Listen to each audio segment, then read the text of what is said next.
안녕하십니까? 우리 장로님들 귀한 특창으로 또 하나님께 영광 돌리셔서 감사합니다. 언제나 솔선수범하시고 또 교회 필요를 위해서 봉사하시는 우리 장로님 가정들의 복을 하나님께서 많이 주시기 바랍니다. 잠깐만요. 네, 우리 오늘 1월 둘째 안식일 많은 우리 가족들 이렇게 한자리에 모여서 예배하게 돼서 정말 기쁘고 감사합니다. 규진이가 휴가를 나왔네요. 네, 우리 군대에서 지금 봉사하고 있는 우리 교회 청년들이 4명이나 되는데 국방부에서 우리 교회에 상을 줘야 될 것 같아요. 최정예 우수 병사만 4명을 보냈습니다. 우리 교회에서. 농담 아니고 진짜입니다. 최정예 우수 병사 훈련소에서 다 상 받은 우리 청년들인데, 이제 윤호가 작년 2월 달에 갔고, 규진이가 갔고, 또 재현이가 갔고, 그 다음에 승훈이가 또 최근에 공군에 입대를 했습니다. 네, 그래서 우리 성곡교회에서 무려 4명이나 되는 청년들 체력도 어마어마하게 좋고, 또 이렇게 보면은 지난번에 훈련소 퇴소식 때 갔는데 우리 한국의 젊은이들이 과연 나라를 지켜낼 수 있을까 싶을 정도로 눈이 좀 풀렸어요. 그리고 체력도 약해 보이고, 우리 교회 4명의 청년들은 전부 다 체력이 아주 정말 너무너무 월등하고 정신력이 아주 좋은 아주 귀한 청년들이 지금 나라를 지키고 있습니다. 하여튼 건강 조심하시고 또 거기 선교의 무대라고 생각하면서 다른 병사들한테 예수님을 소개할 수 있는 우리 재림 청년들 다 되길 바랍니다. 우리 규진이를 위해서 박수 한번 주실래요? 감사합니다. 휴가 금방 갑니다. 이렇게 축복의 말을 해야 되는데 자꾸 장난기가 생기는 것 같아요. 네. 오늘은 큰 외침이라고 하는 그런 주제로 하나님 말씀 생각해 보도록 하겠습니다. 여러분이 살면서 최고의 그 삶의 우선순위, 가치로 두는 것이 무엇입니까? 몇 년 전에 미국 퓨 리서치 센터에서 조사한 바에 따르면은 여기 세계 17개국 선진국에 살고 있는 사람들이 삶의 최우선 가치로 꼽고 있는 것들 1위부터 5위까지 정리를 해봤습니다.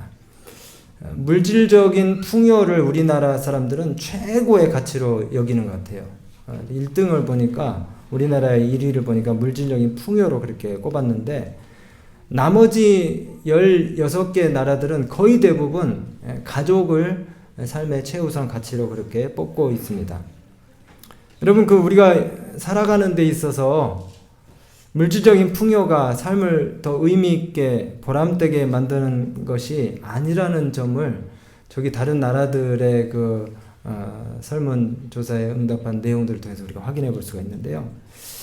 우리가 다시 한번 생각하는 것, 우리는 도대체 무엇으로 사는가? 여러분들은 무엇을 삶의 최고의 우선순위 가치로 두고 사십니까? 그것이 가족이 될 수도 있고, 직업이 될 수도 있고, 친구가 될 수도 있고, 또 사업상의 성공이 될 수도 있고, 그렇지만은 죽을 때까지 이런 가치들이 과연 안정적으로 자리매김할 수 있도록 도와주는 요소들이 될 수 있는가 한번 생각해 봐야 됩니다. 죽을 때까지 돈이, 친구가, 그 다음에 가족이 내 삶의 중요한 의미로 자리매김을 할 수 있는 가치들인가. 미국 사람들이 여기 자신들의 삶의 가치 가운데 5대 가치로 꼽은 것 중에 하나가 신앙이더라고요. 미국 사람들은 그래서 개신교 국가로 출발했기 때문에 그런지 모르겠도 이 미국 사람들은 신앙을 이 5대 가치 가운데 하나로 포함을 시켰습니다. 근데 저도 곰곰이 생각을 해보니까, 여러분, 우리가 건전한 신앙관을 갖게 되면은 가정의 행복을 보장받게 되죠. 그죠? 네. 나머지는 다 부수적인 거더라고요, 보니까요. 신앙이 제대로 서게 되면은, 또 우리가 열심히 근면하게, 창의적으로, 직장 생활을 하면서, 사업을 하면서, 재정적으로도 우리가 구차하지 않게 생활을 용해 나갈 수 있습니다. 그래서 이 재림교회의 신앙관, 또 삶의 가치, 이런 것들을 우리가 잘 생각해 보면은, 건강한 삶을 위한 수많은 조언들과 권면들을 우리가 갖고 있습니다. 참 이것은 엄청난 축복이 아닐 수가 없어요. 그래서 여러분, 우리가 진실된 신앙인으로서 우리가 믿는 바를 다른 사람들에게 전해야 될 그런 책임을 가져야 되는데요. 우리가 가지고 있는 좋은 이런 삶의 가치들을 다른 사람들에게 나눠주어야 되는 그런 그 책임감과 부담들을 우리가 늘 안고 살아야 되는데, 이것이 우리의 사명이기도 하지만 또 하나님의 소원이기도 합니다.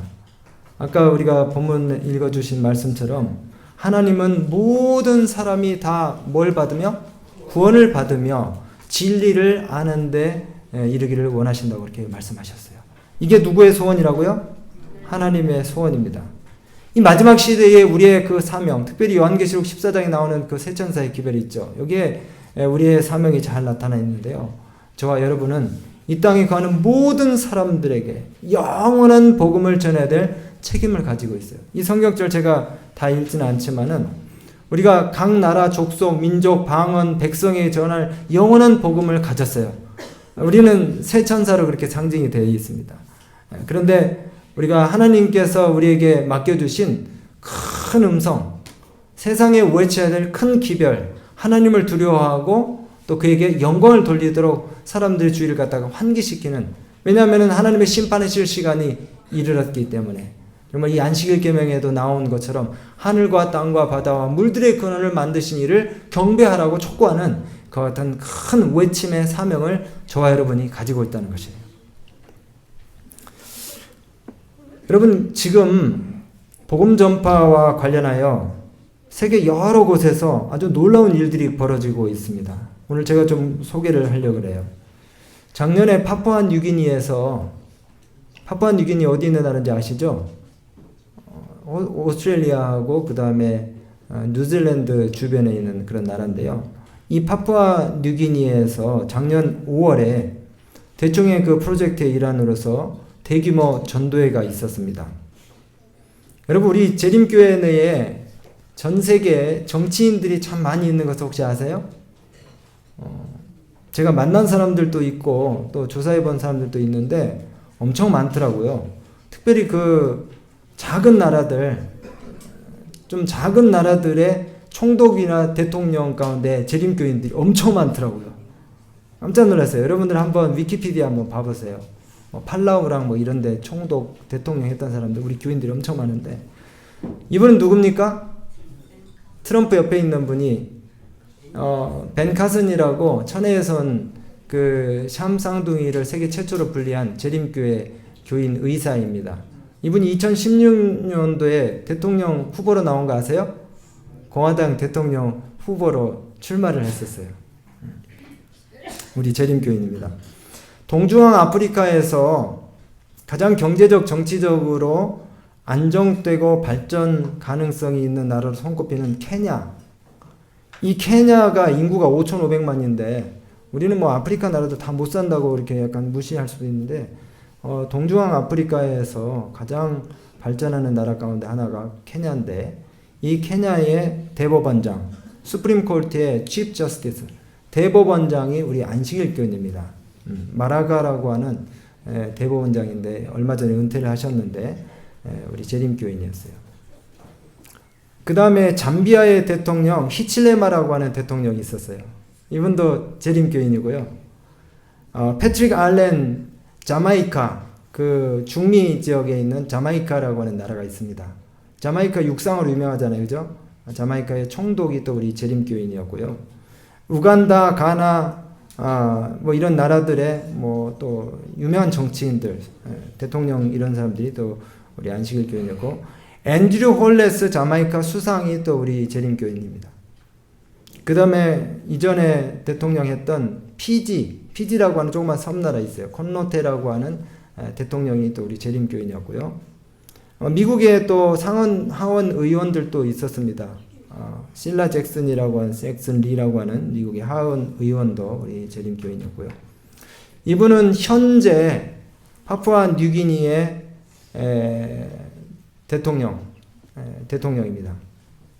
제가 15년도인가요? 샌안토니오에 있었던 대총에 갔는데 거기서 파푸아 뉴기니 교인들이 1,500명이 전세기를 서너 대를 동원을 해가지고 대총에 왔더라고요.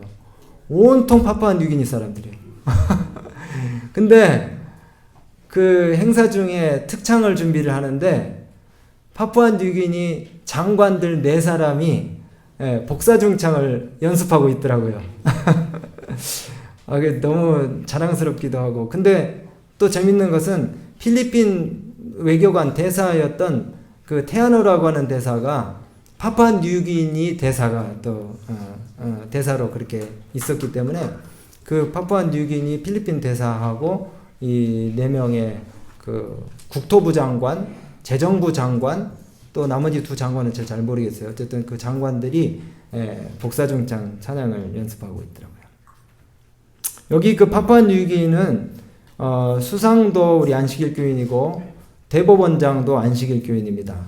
그 다음에 상원의 수많은 국회의원들 그리고 대변인, 상원의원 대변인이 또 안식일 교인이에요. 왜 이렇게 됐나 봤더니 이 파푸아 뉴기니가 이분들이 정치를 하기 전까지는 나라가 엄청 부패하고 이 권력들이 무능했어요. 근데 재림교인 정치인들이 약진을 하면서 이 재림교인들은 기본적으로 뭘 안 합니까? 술을 안 마시고 그 다음에 그 나라는 일부 다처제가 허용이 된 나라인데 일부 일처제에다가 그 다음에 이 재림교인 정치인들이 자선사업에 부지런하고 충성스러운 그런 신앙인의 자세를 보였기 때문에 이 국민들이 재림교인 정치인들을 갖다가 사랑하게 된 거예요. 그래서 많은 강요들, 그 다음에 또 국회의원들, 이런 사람들 가운데 안식일 교인들이 많아요. 전, 언제 좀 파푸아 뉴기니 한번 가봤으면 좋겠어요.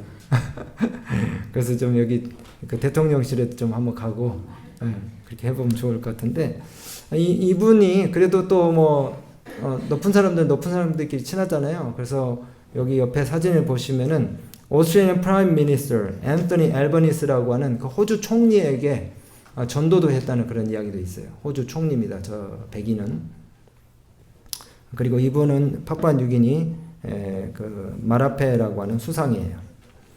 근데 이제 제가 이런 얘기를 꺼내는 이유는 작년에 파푸아 뉴기니에서 AWR Adventist World Radio에서 대규모 전도 집회를 대총회와 함께 기획 경영을 했습니다.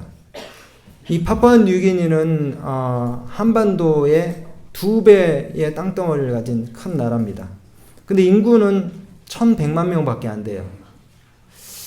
한 600여 개의 섬으로 구성되어 있는 이 나라가 국토의 거의 한 80%가 열대 우림인데 아직도 식인종이 산대요.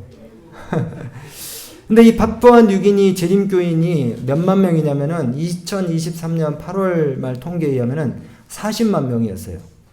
한국에 우리 재림교인이 26만 명인데 40만 명이면은 인구가 4분의 1밖에 안 되는데 굉장히 많은 거죠. 근데 2020년부터 최근 3년까지 교회가 6,000개가 증가를 했어요. 재림교회가. 그때는 코로나 기간이었잖아요. 그런데 이 선교적 부흥에는 흔들림이 없었어요. 지금은 더 대단한데 파푸아 뉴기니 재림교인들이 몇 명이냐면 100만 명입니다. 100만 명. 인구 10명 중에 1명이 재림교인이에요. 그러니까 그렇게 많은 정치인들이 나오죠. 우리도 좀 마음에 좀 도전을 좀 받으시고 용기를 좀 얻으시게 되길 바랍니다. 알겠죠? 그래서 완전히 재림교회 국가가 돼버렸어요. 근데 그 비결이 있어요. 코로나 때 교회 모임이 어렵지만은 소그룹으로 모여서 제자훈련에 힘썼다는 것이에요. 여러분 우리 선거교회 지금 여기 자리가 이제 별로 없을 정도로 사람 많이 있지만은 앞으로 우리 교회가 계속해서 부흥을 하려면은 스몰 그룹, 소그룹 활동이 계속해서 이어져야 됩니다. 근데 이게 무슨 선교부에서 막 조직적으로 막 짜가지고 억지로 안 되는데 막 하십시오 이렇게 해서는 안 되고 우리가 자조적으로 정말 그 서로 같이 기도해주고 믿음을 나눌 수 있는 그런 사람들끼리 막 모여가지고 주중에도 서로 같이 식사하면서 영적으로 서로 케어해주고 돌봐주고 저는 그 우리 청년들이 전도사님 댁에 모여가지고 일주일에 한 번씩 성경 공부를 한다는 소식을 듣고 너무너무 기뻤어요. 함께 모여서 같이 기도하고 말씀 보고 이렇게 하는 일들이 곳곳에서 일어나야 됩니다. 곳곳에서. 또 우리 장로님들 가운데 일부 장로님 집사님들이 안식일 후에도 모여가지고 담대하게 구하라 이런 책들 읽으면서 또 그 영적 친교를 나누는 것들 엄청 중요합니다. 엄청 중요해요. 또 어린이반, 청년반, 학생반 활동들 하잖아요. 다 소그룹이에요. 전부 다 소그룹 활동들인데 그렇게 하면서 그냥 형식적으로 늘상 하던 그런 루틴이 아니라 정말 이 청년반, 어린이반, 학생반 활동하는 분들도 우리 선생님들과 교사들이 그 아이들의 그 인격과 신앙을 갖다가 정말 지도해 주기 위해서 기도로서 케어하고 돌보는 이런 일들 다 소그룹 활동들입니다. 이런 활동들이 분발이 되고 일어나야지 교회가 부흥을 하게 되는 것이에요. 어쨌든 이 파푸아 뉴기니에서 전적으로 성령을 의지하고 기도로서 준비한 이 전도 활동들이 열매를 거둬가지고 작년에 4월 26일부터 5월 11일까지 약 15일 동안 파푸아 뉴기니 전역에서 7,000회 이상의 전도회가 열렸어요. 그리고 성도들의 마음을 모아서 이제 2,300곳에서 전도회가 개최가 됐는데요. 전도회가 시작되기 전에 의료봉사가 있었습니다. 한 장소에 거의 2만 명이 넘는 사람들이 치료를 받기 위해서 모였어요. 메디컬 서비스, 덴탈 케어 이런 것들을 해주면서 영적인 필요를 또 채워지기 위해서 그 진료를 받으러 온 사람들에게 기도를 해주고 이게 소리 좀 한번 넣어줘 보세요.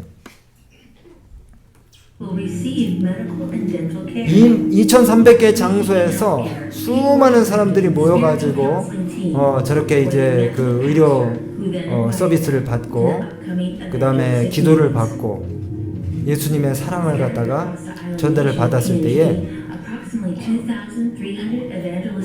엄청난 부흥의 역사들이 이제 일어나게 되는 것입니다. 그리고 좀 전에 말씀드린 것처럼 AWR, 그 애드벤티스트 월드 라디오에서 그 기지국들을 이용을 해가지고 이제 전도회를 하는데 저거는 스테디움에 거의 7만 명의 사람들이 모여가지고 테드 윌슨 대총회장님의 설교를 듣는 거예요. 그리고 산지에 있는 사람들에게는 접근이 어려우니까 저렇게 11개의 기지국들을 통해 가지고 방송으로 복음을 계속해서 이제 융단 폭격을 하는 것입니다. 아예 파푸아 뉴기니 전국을 샅샅이 뒤져서 복음을 전하는 그와 같은 일들이 일어나게 되었던 것입니다. 그래서 4월 말부터 5월까지 무려 27만 8천 명이 침례를 받았어요. 27만 8천 명. 근데 이것도 다 보고가 된 숫자가 아니랍니다. 너무 사람 많아가지고 30만 명 이상이 침례를 받았을 거라고 그렇게 얘기를 해요. 근데 여러분 아무리 가난한 나라일지라도 사람들을 강제로 끌어다가 물속에 집어넣을 수는 없어요. 그죠? 뭐가 있어야 됩니까? 마음에 동의가 있어야 되는 것이고 사람의 의지가 발동이 돼야 되는 것이에요. 마음속에 복음의 씨앗이 뿌려지고 발화가 되고 자유의지를 활용해서 결심하는 자에게만 침례를 줄 수가 있는 것이에요. 그런데 30만 명이 넘는 사람들에게 침례를 준다는 것, 이것은 우연히 요행이 절대 아니라는 것입니다. 전적인 성령의 역사임이 분명한 것이에요. 여기 한 그 경우를 또 소개를 하고 있는데요. 엘렌과 사이먼이라고 하는 분들은 일요일교회 개신교회 목사님이었어요. 근데 이분들이 이 파푸아 뉴기니 대규모 전도회에서 재림교회 기별을 받아들이고 평생 동안 지켜왔던 일요일 예배를 포기하는 것이 쉽지가 않았습니다. 그리고 더군다나 자기가 양육하고 있는 교인들이 수십 명이 있었어요. 그럼에도 불구하고 그들이 깨달은 이 진리를 거부하기 어려워서 재림교회를 짓기 위해서 자신의 집을 허물고 기도하고 있을 때에 주변에 9개의 교단의 교인들이 분노하게 됐어요. 그래서 이 사이먼과 엘렌을 공격하고 그들이 살고 있는 집을 갖다가 불태워버렸습니다. 심지어는 신체적인 공격까지 당해가지고 여기 팔에 칼집을 맞기도 하고 그러면서 반대를 당했어요. 그럼에도 불구하고 이런 그 개신교 목사들과 교인들이 재림교회 간판을 갖다가 바꾸는 놀라운 역사들이 여기저기서 일어나게 되었다는 것입니다. 작년 4월 전도의 첫 안식일에 한 안식일에만 무려 10만 명이 한 안식일에만 무려 10만 명이 침례를 받는 거죠. 저 침례 행렬 좀 보세요. 깨알같이 많은 사람들. 이 열기가 계속해서 이어지면서 수많은 사람들이 침례를 받기 위해서 해변에 홍수처럼 몰려들었습니다. 뿐만 아니라 이 철치 오브 크라이스트라고 하는 그 개신교회가 아예 통째로 넘어오는 그런 역사들도 있었다는 것이에요. 놀랍죠? 정부에서 헬리콥터까지 저렇게 아예 그냥 동원을 시켜줬습니다. 이 안식일 교회에서 벌이는 대규모 전도 집회에 헬리콥터까지 정부에서 동원을 시켜줬어요. 여러분 저 침례를 받기 위해서 모인 사람을 좀 보세요. 인산인해입니다. 그렇죠? 이제 침례복을 어떻게 준비했을까 참 궁금해요. 이 침례 후보자들 가운데는 다양한 계층의 사람들이 있었습니다. 마약상들이 마리아나 작물을 갖다가 다 태우고 침례를 받는가 하면은 술집을 경영하던 사람들이 생업을 포기하고 신앙을 받아들였어요. 또 파푸아뉴기니는 그 839개의 알려지지 않은 그런 방언들이 많이 있는, 정말 세계에서 알려지지 않은 그런 그 언어들이 존재하는 그런 나라인데, 전도의 도중에 알아듣지 못하는 말로 전도를 했는데도 사람들이 그 기별을 이해하는 방언의 역사가 일어났다는 것이에요. 병고침의 역사도 일어나고 마을 전체가 우상을 버리고 집단 개종이 이루어졌습니다. 여러분 이것이 정말 성령의 역사가 아니고 무엇이겠습니까? 좀 전에 말씀드린 것처럼 재림교인이 40만 명이 못 됐던 것이 불과 2, 3년, 3, 4년 사이에 100만 명이 돼버렸어요. 100만 명. 정말 어마어마한 일이 벌어지고 있습니다. 여러분 브라질 같은 데도요, 경찰청장이 우리 재림교인이거든요. 경찰청장이. 브라질도 재림교회가 어마어마하게 지금 성장 발전하고 있어요.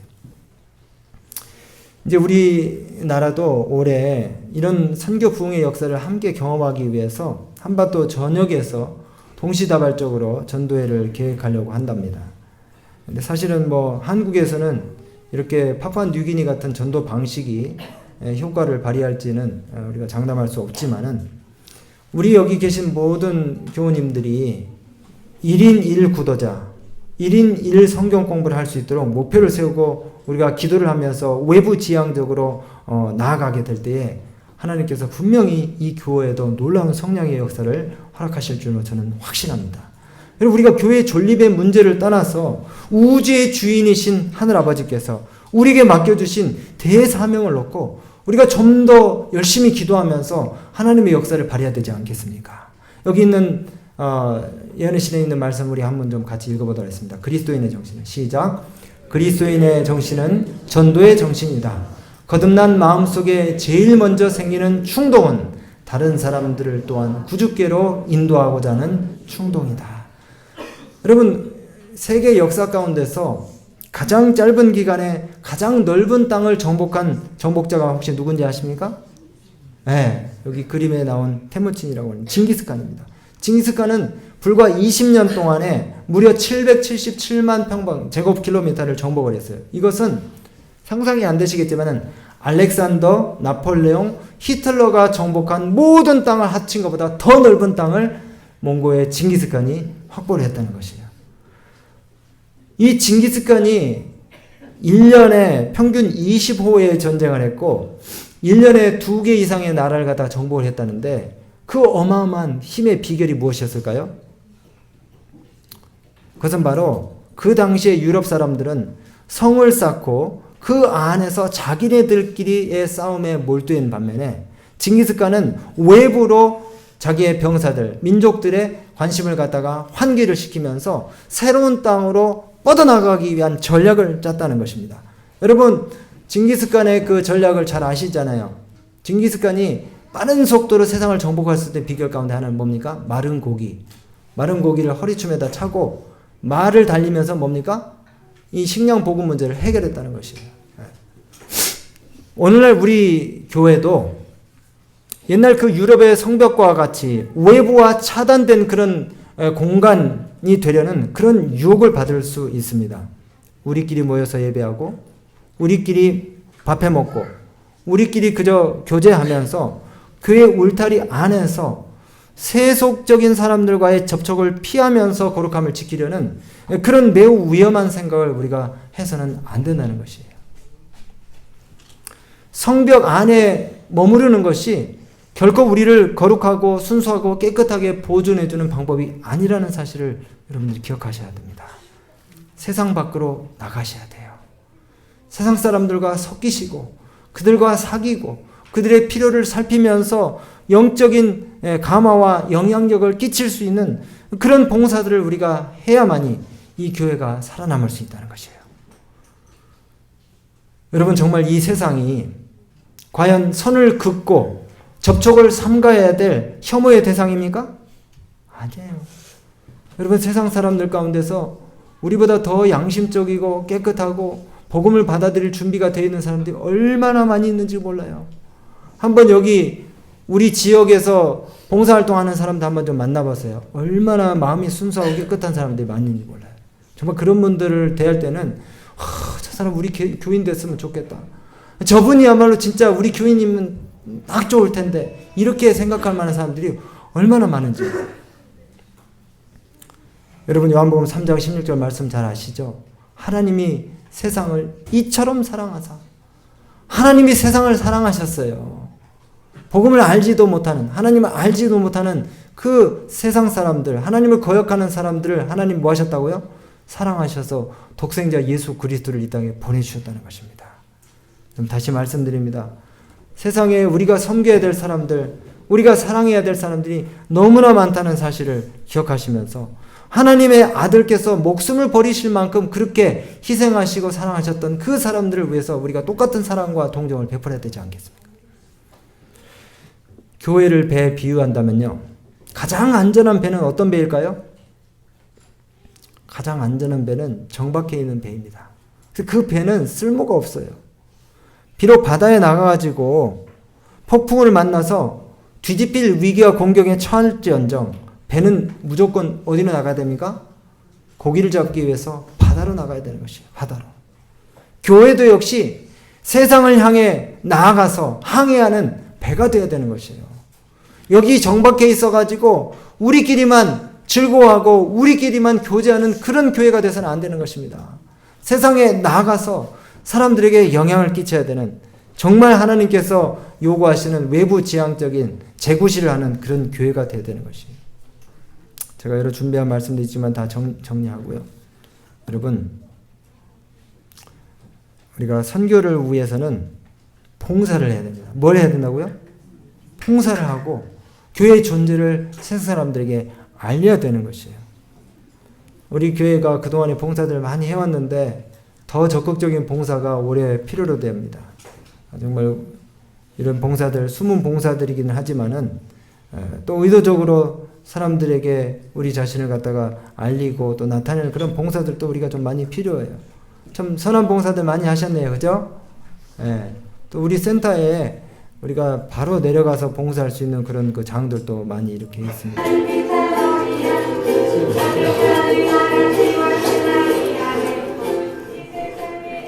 예, 이런 봉사들 많이 해야 됩니다. 우리 장로님, 집사님들 참 좋은 봉사 많이 하셨죠. 예, 자녀들과 함께 같이 가서 손으로 할 수 있는 봉사들에게 아이들을 많이 인발부를 시켜야 됩니다.